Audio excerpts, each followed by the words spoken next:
Good evening. I'm Senator Tim Scott from the great state of South Carolina. Do we want a society that breeds success or a culture that cancels everything it even slightly disagrees with? I know where I stand because you see, I am living my mother's American dream.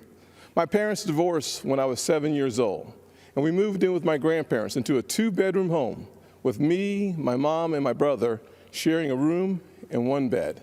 My mom worked 16 hours a day to keep food on the table and a roof over our heads. She knew that if we could find the opportunity, bigger things would come. I thought I had to use football to succeed in life, and my focus on academics faded away.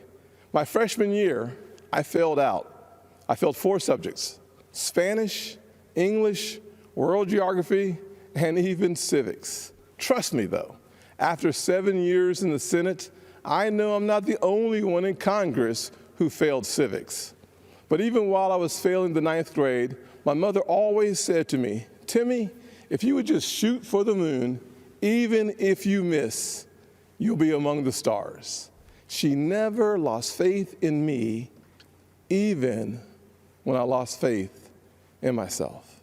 Because of her encouragement, I went to summer school and caught up. The next year, I met my mentor, John Moniz, a Chick-fil-A operator. John saw something in me that I could not see in myself and started teaching me valuable life lessons. Like having a job would be a good thing, but creating jobs would be even better. That having an income could change my lifestyle, but creating a profit could change my community. He planted the seeds of what would become Opportunity Zones. This initiative that the President and I worked together on is now bringing more than $75 billion of private sector investment into distressed communities. After starting my small business and spending some time in local government, I decided to run for Congress in 2010. The district is based in Charleston, South Carolina, where the Civil War started, against a son of our legendary Senator, Strom Thurmond. You may be asking yourself, how does a poor black kid from a single-parent household run and win in a race crowded with Republicans against a Thurmond? Because of the evolution of the Southern heart. In an overwhelmingly white district, the voters judged me not on the color of my skin, but on the content of my character.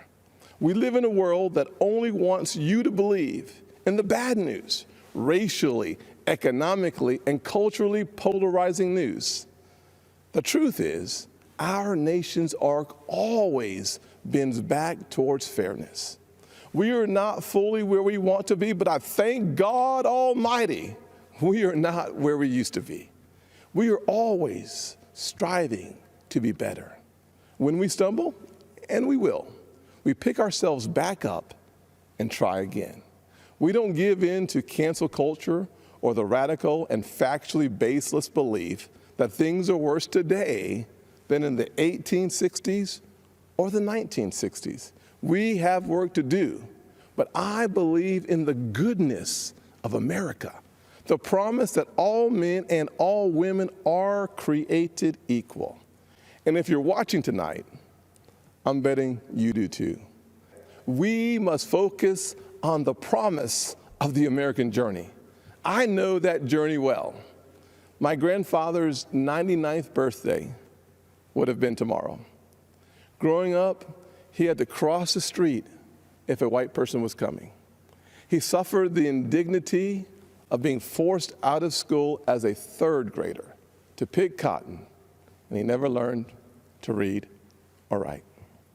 Yet, he lived long enough to see his grandson become the first African American to be elected to both the United States House and the United States Senate in the history of this country. Our family went from cotton to Congress in one lifetime.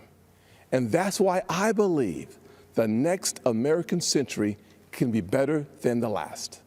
There are millions of families just like mine all across this nation, full of potential, seeking to live the American dream.